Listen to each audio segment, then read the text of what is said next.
Кабмин Южной Осетии внес изменения в государственную программу «Поддержка и развитие малого и среднего предпринимательства» на 2025 год. Как отметил министр экономического развития, выступавший с докладом по этому вопросу, внесение поправок обусловлено изменениями финансового обеспечения государственной программы.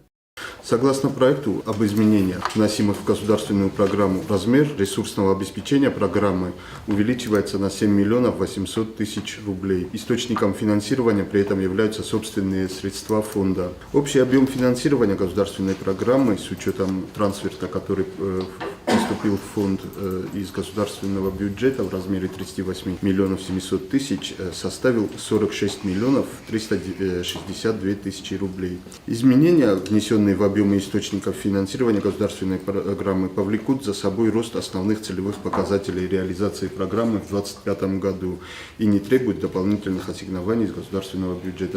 В ходе заседания правительство утвердило и новые тарифы на жилищно-коммунальные услуги. Электроснабжение.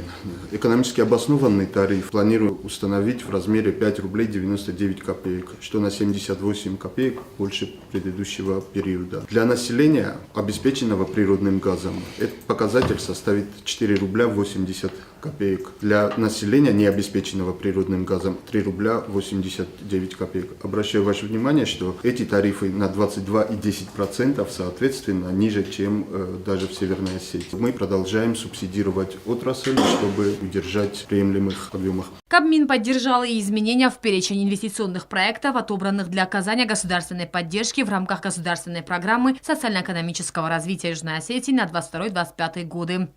В данном случае мы перераспределяем средства на оказание государственной поддержки в части затрат, связанных с приобретением оборудования и техники, а также строительства инфраструктуры государственной собственности. Поправки внесены в постановление правительства о переносе выходных дней в 2025 году. В соответствии с изменениями 31 декабря текущего года объявлен выходным днем. По поручению президента в целях рационального использования работниками выходных и нерабочих праздничных дней предлагаем выходной день с субботой 27 декабря перенести на среду 31 декабря. Таким образом, 31 декабря наше население будет отдыхать.